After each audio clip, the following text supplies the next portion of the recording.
Hanging out with Clement on 702. Let's walk the talk. On our Hanging Out feature this morning, we are hanging out with Derek Hanekom. He is a retired politician. Can you believe, do politicians actually retire? He's a retired politician, activist. He's a former cabinet minister. Recently, he was chairing the interim board of SAA. I know there's a new board that's been announced.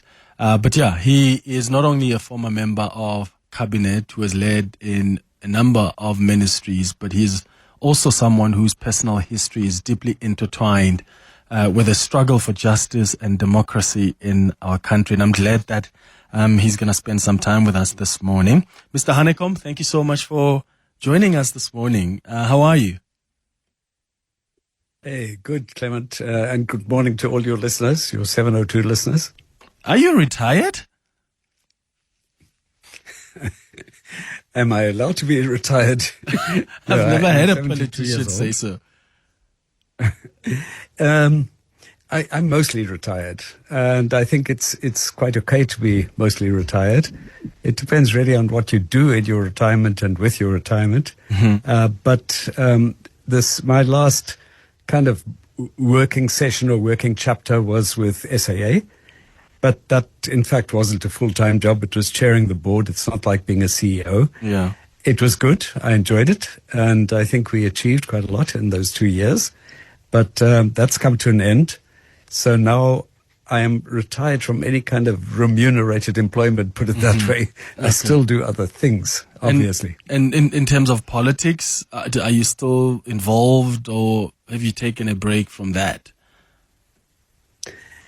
No, I'm indirectly involved, put it that way. My wife is very active in the ANC's Veteran League, and that keeps her very busy. And, you know, she's a much more capable person than I am, and capable people are always kept busy.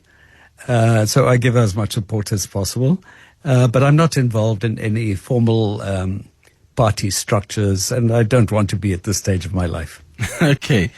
I want us to talk a little bit about your upbringing.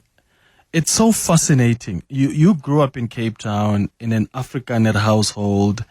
Can you tell us a little bit about your upbringing and how it shaped the person that you are today?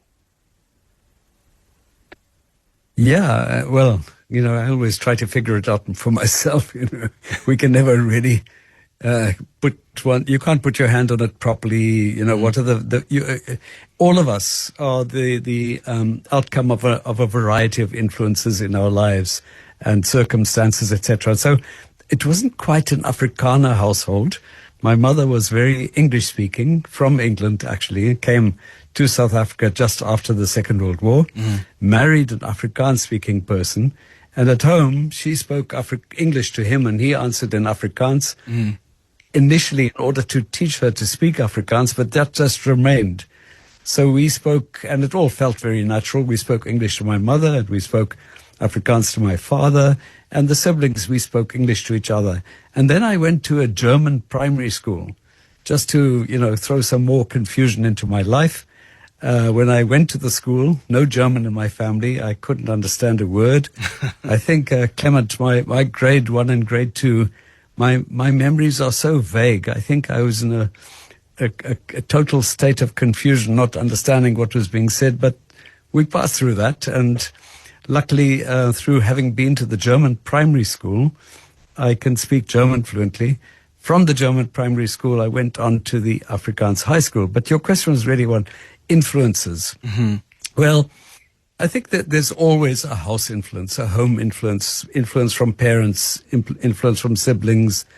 And if my parents, unlike some other, for lack of a better term, but white activists in a situation where, you know, the majority of white people were not opposed to apartheid, in fact, supportive of apartheid. Yeah. So it's a minority of white people that somehow became involved in democratic activities, activism, anti-apartheid work, etc.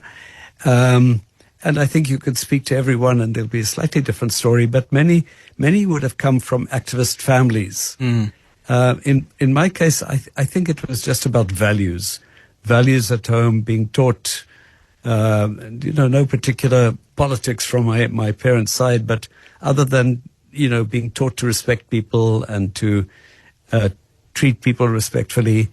And then, the situation when I went to school, first in the German school and then to the Afrikaans school, it was always a case of being slightly different and having to, and it didn't bother me. I didn't think of it. I can reflect back on it today. But in the German school, I was a non-German speaking kid. I went to the Afrikaans school and, Afrikaans wasn't quite my first language. And I spoke with a German accent.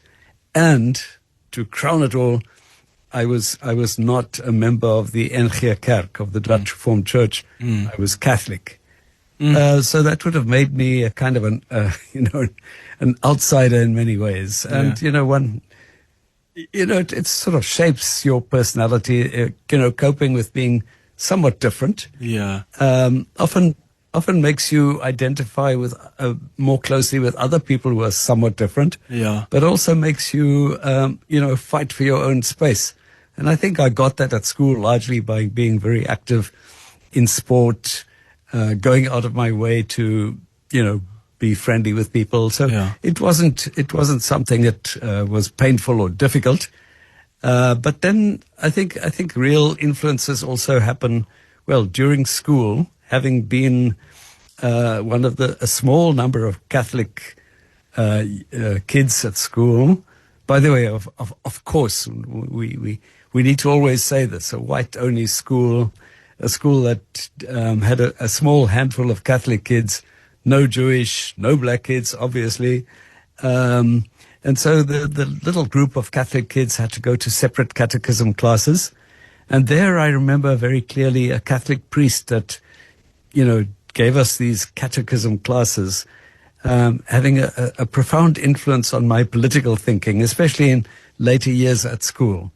Then when I left school, my brother was at university. He'd become politically involved with the young Christian students, and so he was an influence in my life as well. Sorry, I've gone on a little bit too long. I'm interested in what the priest said, because, as a white person growing up in those times, you could have just chosen to enjoy your privilege and not care much about the struggle for equality and freedom. As you say, many of white people at the time were quite comfortable with the status quo. What was it for you? What was the defining moment as a privileged white South African? What was that moment for you that thought, the system, something is not right with this system. Something has got to change, and I want to contribute towards that change?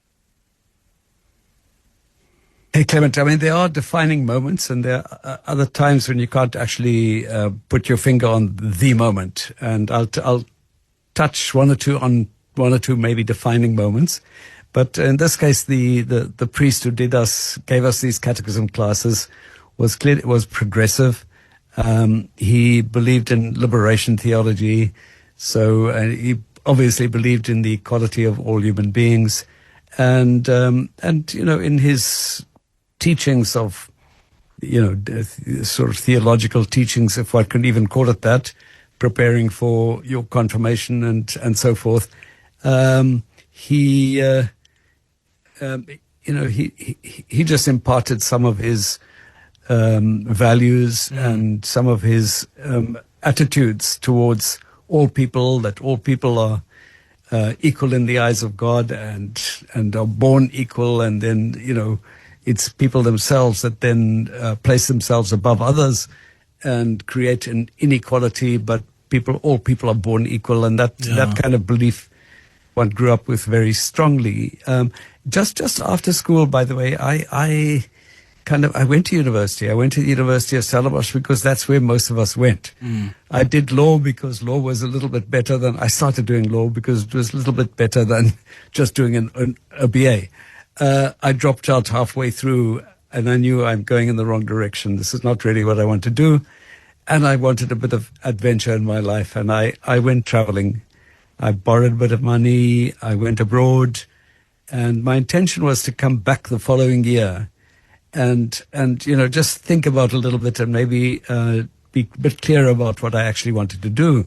But I ended up spending 2.5 years doing jobs in various countries. And when I came back, because one job just led to the other, etc. When I came back, I clearly saw things in a very different light. Things that didn't necessarily bother me that much, having been in a very different working environment, living environment. I came back to South Africa, and the way, well, sorry to say this, but the way my fellow whites treated black citizens bothered me immensely. Yeah. And then I sort of found my little space, because there were activist friends of mine who, especially at early stages, there were people with this organization called the Young Christian Students. And my wife, Trish, was also very active in YCS, as it was called. And she was sharing a house with my brother, Kali, who was a sort of a leading figure in this Young Christian Student movement. And in 1977, that's before you were born, Clement, obviously. Is it? Yes, it is. Sadly. Okay. In 1977, I mean, that was a year of banning of many organizations. And a friend of ours, I was living in Johannesburg at the time, a friend of ours who was part of the Young Christian Students had been detained, along with many other people, was held in John Foster Square. And a number of people organized a demonstration, a peaceful demonstration. But then, the people held in detention in John Foster Square had no contact with the world outside at all. They didn't see lawyers, they couldn't see family, nothing. So we decided, or the leaders of this protest action or demonstration decided that we would gather outside John Foster Square, light candles and sing Christmas carols. This was in December 1977, so that they could hear the solidarity from outside. I got roped into that demonstration, and we were all arrested under what was then called the Riotous Assemblies Act as an illegal gathering. We were very peaceful. We'd driven to John Foster Square, sat down, lit our candles, started singing. But of course, we were surrounded by hundreds of policemen. Yeah. They arrested us. We spent the night in a cell. As it happens, there were 44 of us, exactly 22 men and exactly 22 women. And the 22 of us men, we were in one big cell. But, being the kind of person I am, I gave one of the policemen a slightly hard time. And in the morning, they called me out. And I knew... And to say it in Afrikaans, hier kom 'n ding. So they called me out, and this policeman assaulted me. Sure. And he made the mistake of not just beating my body, but he made the mistake of giving me a black eye. And so it was quite obvious that I'd been assaulted, and then I took up the case and sued the police. But it was we were then all charged. Eventually, the charges were dropped.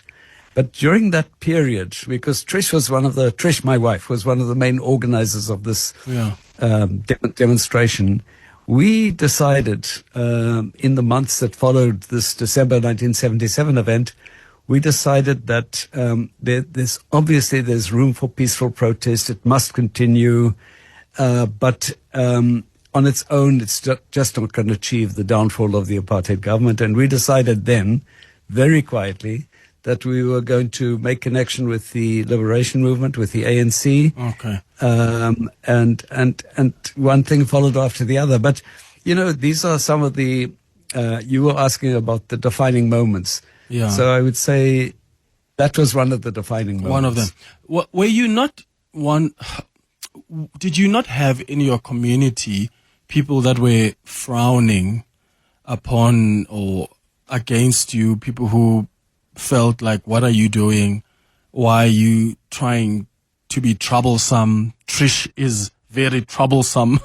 She's leading this protest, like your partner is a problem. Do you not have that? Because I've had conversations sometimes with, even to this day, some of my, I have a white friend who used to tell me that every time he would go home, and he has dinner with his grandparents and his parents, they would be racist over the dinner table.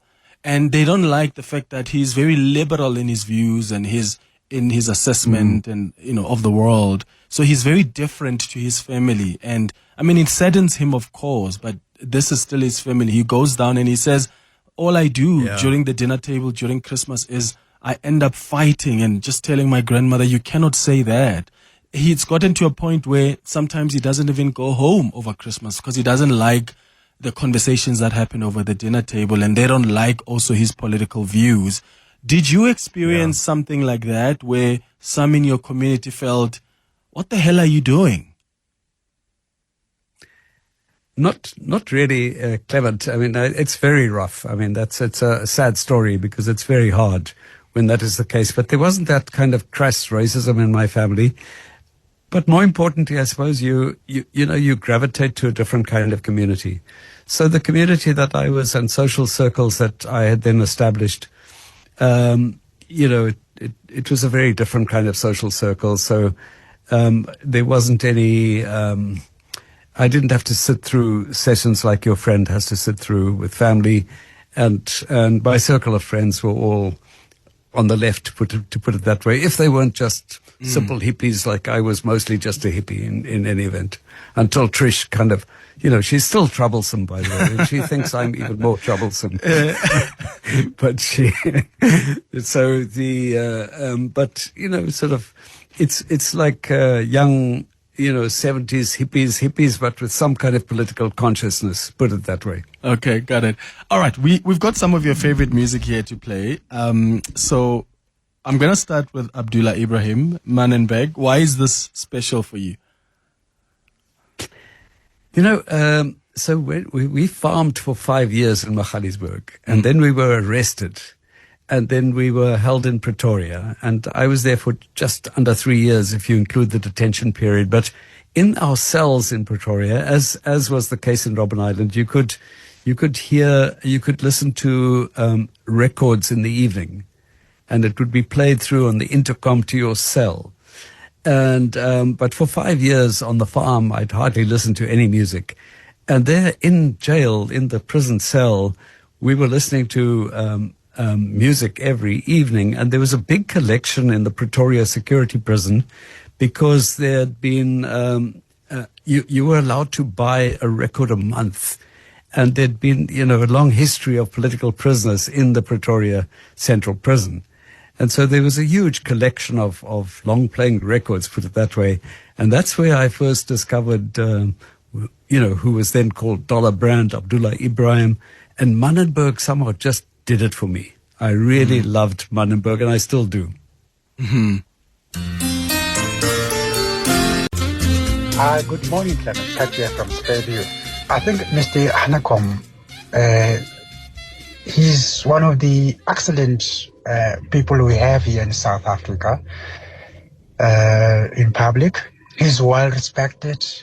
He's calm and collected. He talked of values from his family. I think those values are working for him even at this day and age. May God give him more and more years to come. Thank you. Oh, Clement, you've got one of my favorite South African politicians. I've got such great admiration for Mr. Hanekom, particularly for participating in a struggle when he could well have chosen not to. It just speaks to the man himself. And also his participation in the ANC afterwards, always being the voice of reason, even when people profiled him racially. I can think of the likes of Julius Malema, who personally attacked him, and he stayed on. So thank you very much for your contribution to our country. Remember Jacob Zuma once called him an enemy agent, and he went to court, Mr. Hanekom, to challenge that and won. I'll ask him about that, and he'll respond to some of your WhatsApp voice notes after the headlines. It's 10:31. Hanging out with Clement on 702. Let's walk the talk. 23 minutes before 11 o'clock. You are listening to the Hanging Out feature, and today I'm hanging out with Derek Hanekom. He is sort of a retired politician, not still directly involved, but he is an activist at heart. He's a former cabinet minister, and we're just getting to know him better this hour on our Hanging Out feature. I've got a number of WhatsApp messages that have come through here, Mr. Hanekom. Robin says, Clement, I'm loving what your guest is saying. We need many more politicians like him. Another one says, hi, Clement. I admire Mr. Hanekom's upbringing that resulted in him being a beacon of hope for us. When people say racism is taught, it's true. He was born in that horrible time, but chose to be different because of loving parents. May God give him many more years to share the wisdom in this path. Another one says, hi, Clement. I'm a retired security at Land Affairs, and I once transported Mr. Derek Hanekom to his flat in Yeovil. No bodyguards. God bless you. Oh, wow. Thank you so much for that. That takes us way back, right, Mr. Hanekom, when you were still in that land portfolio. Before then, many years later, you moved to tourism. One of the things one listener said before we went to the headlines is that it looks like the values that you were taught by your parents have worked for you. You've always been a voice of reason. There are times when you've said things that even your organization, the ANC, didn't like. At some point, they investigated whether you must be pushed out or, disciplined. I said Jacob Zuma at some point, the former president, called you an enemy agent. But he lost that because you went to court to challenge it. What gave you the confidence to be able to disagree with your organization and say, I really don't think this is correct, and say it, because that was very risky to you? But also to even call out, you were one of the NEC members. I remember when I was a political journalist, when we were reporting about NEC meeting, you were one of those that were saying, this man must go, referring to the former president. What gave you that confidence? Because others normally just keep quiet because they are scared that they'll lose their ministerial positions. Yeah, Clement, let me firstly just thank the callers for the beautiful words. It really, really means a lot to me. I don't think it was a matter of confidence. It was a matter of just feeling very strongly that things were wrong, things had to be challenged, and obviously in a political world you try to do things in a way that it will have the desired effect. So it requires a bit of organizational work, a bit of mobilization, but when there are things that are wrong, I suppose it's in my nature to whether it's in the ANC or outside of the ANC, to challenge things that are clearly not right. And so referring specifically to the Zuma period, our country was being brought to close to complete ruin. He was not able to succeed, obviously not, but state capture was, a sort of a massive problem, and the growth of corruption. It's not that it isn't there anymore. It's still a massive challenge facing our country, not just in the ANC, but in our society as a as a whole. The fact of the matter is, we in the ANC, if we wanted to restore some kind of integrity and regain some kind of public support and bring the ANC to what it is meant to be, we had to get rid of a very corrupt leader. And how do you achieve that? You achieve that through organization. So yes, it is true that especially in one particular NEC meeting, I called for him to step down, and a number of other members of the NEC supported it. It was, this is the story behind the story. It was a bit coincidental that I was the first to call for his resignation, not as president of the ANC, because he was elected president, but as president of the country. It was just the speaking list. And so some people spoke before me, they said nothing, and then I was next on the list, and I knew I had to open it up. Yeah. Which I did. Yeah, you did. And for you opened a can of worms, and there are some people that at the time were like, you're so troublesome.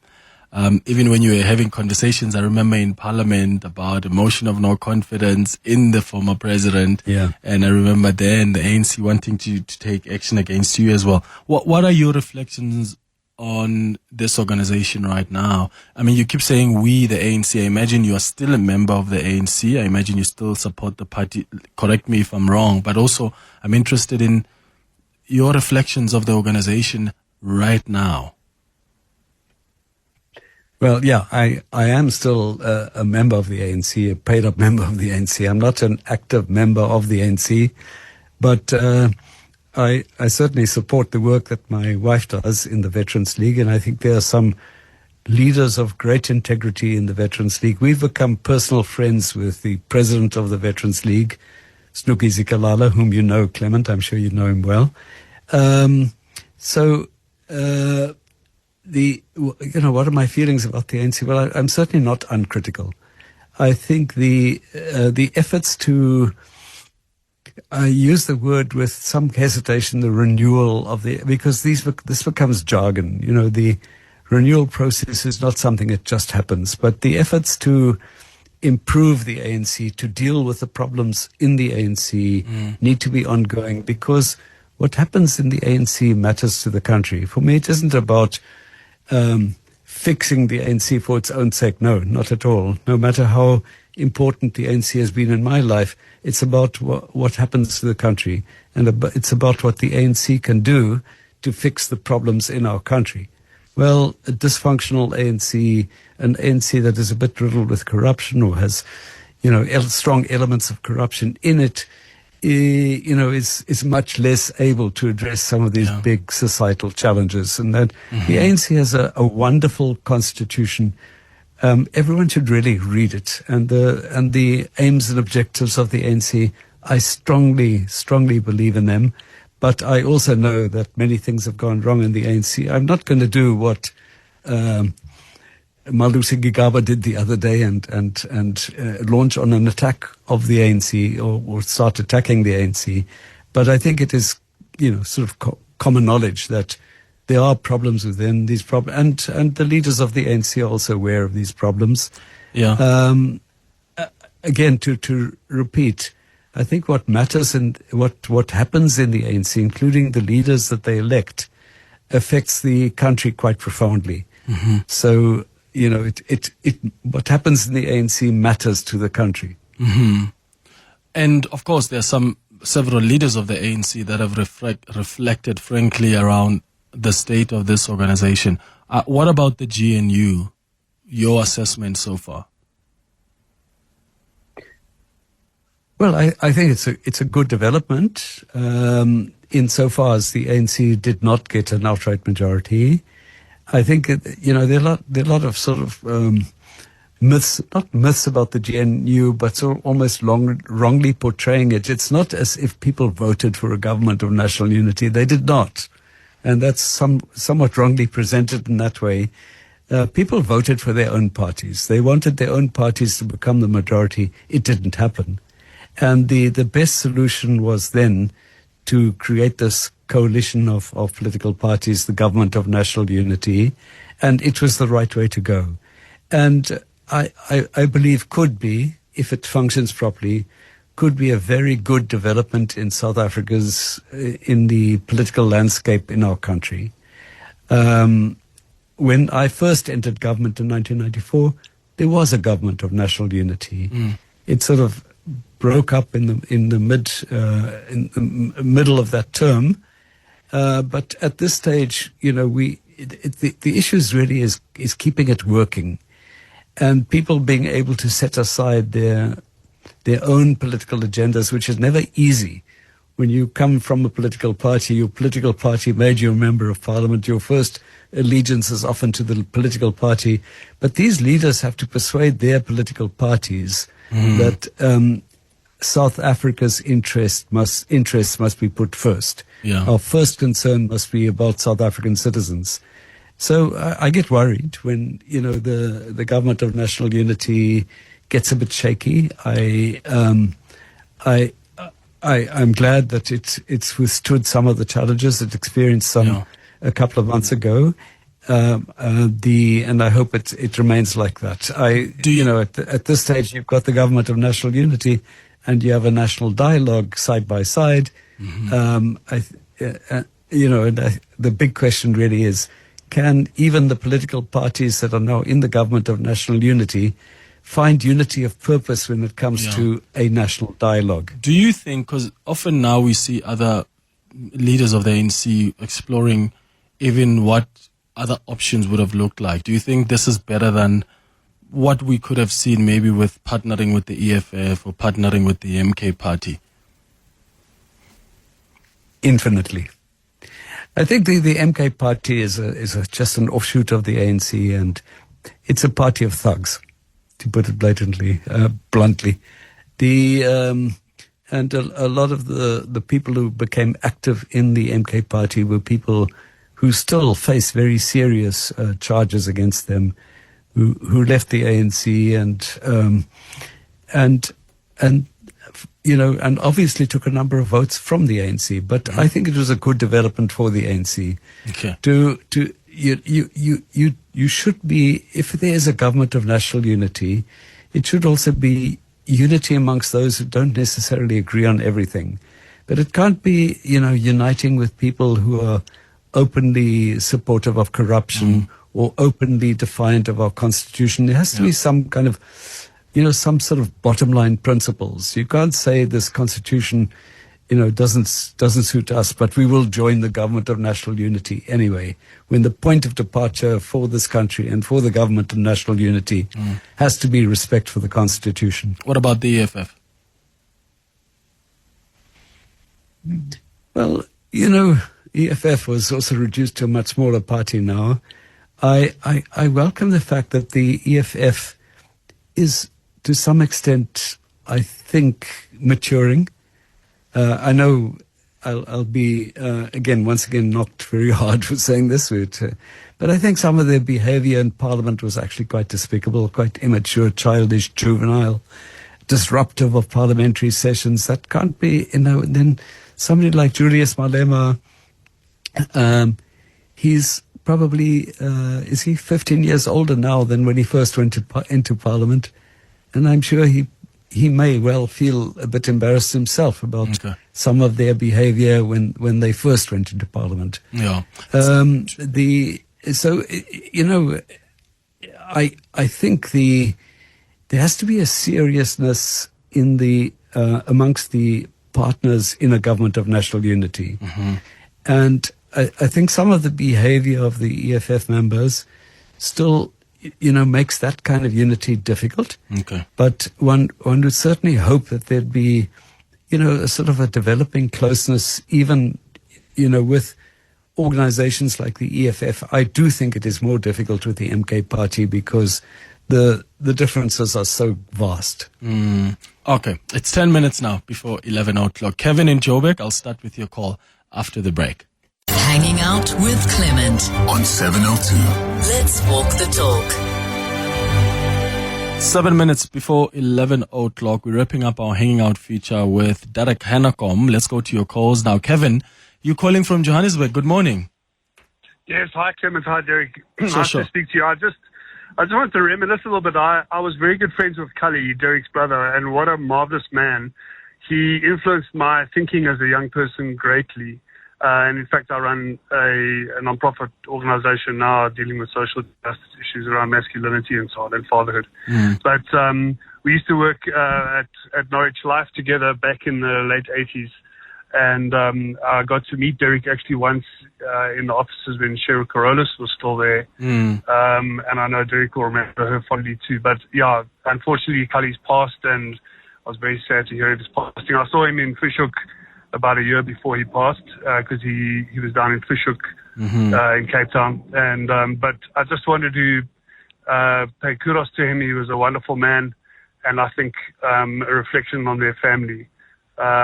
Just really two amazing people. So just wanted to tell Derek that he was this guy that really influenced my thinking. We used to hang out at Jameson's, which was literally an underground pub in the center of Joburg. And there were many ANC and PAC stalwarts at that time that used to meet there together. So yeah, just a reflection. Oh, thanks for that, Kevin. In Johannesburg, here are some WhatsApps as well. Oh, hi, Clement. This is Sedwell. You sitting in that studio with my leader, Mr. Derek Hanekom. You know what?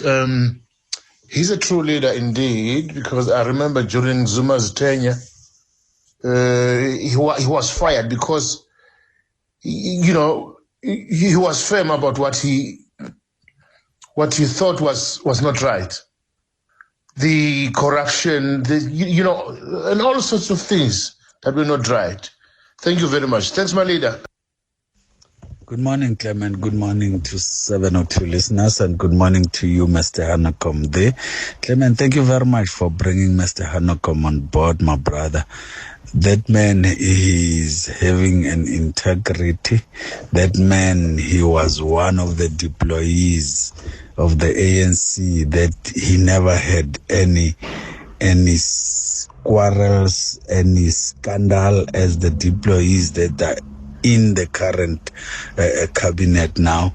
He's the man that stood up against his nation and fought for us African, and he made sure that he speak his minds in terms of creating the equality of us as African and the whites in this country. Thank you very much, Mr. Hanekom. We still love you, we still miss you, and I know you're not going to go forever wherever you're going. We know you are partially retired, but then don't disappear. Thank you very much, Joe in Soweto. Well, thank you so much for your WhatsApps there. One person says, Clement, Derek Hanekom there is a great human. That person you have in studio. Is he planning to write a book by any chance, Mr. Hanekom? No, Clement. Some people have this compulsion to write and real desire to write it all down. I prefer to hear other people's stories, read other people's stories, and But by the way, your program is called Hanging Out. Yeah. But you're too much of a political creature yourself, Clement. We haven't been hanging out. You've been asking me political questions. You asked me nothing about what films I've watched recently, what do I do with my life. One day we will hang out, but not on the air. That's what happens because I'm such a political animal when I'm hosting politicians or former politicians. Yeah, I get carried away here. But here's another question that is a bit political. Someone is asking about ambassadorship. Would you accept any ambassador role to the US if that was offered to you? To the US, I don't think the US would accept me, but I don't think I've become, my activism includes very actively supporting the people of Palestine, and I'm sure I've made a number of offensive comments on social media. By the way, part of my activism, and a very important part now, is still chairing the board of the Ahmad Kathrada Foundation, and they are really doing excellent work, and so that means a lot to me. But a few years ago, I would have accepted an ambassadorial posting, but not anymore. Yeah. I'm okay. I'm enjoying my space. I don't want to live in some other country. I enjoy living in South Africa with all of our problems and challenges. I will travel and go and see other countries, no more as a minister, but, interacting with ordinary people in other countries, sitting in a pub. Trish and I went to Scotland and England a few months ago, and just sitting in pubs in Scotland and just talking to the person in the bar and other people, for me, that's real traveling. I had great opportunities as a minister and met fantastic people, but it's still, mixing with the elite, if you like, political leaders, etc. And it is really nice just to travel and meet and interact with ordinary people. Yeah. Well, Derek Hanekom, thank you so much for making time for us. And really, we appreciate the contribution that you've made towards the freedom that many of us enjoy today. I really appreciate you coming through to hang out with us.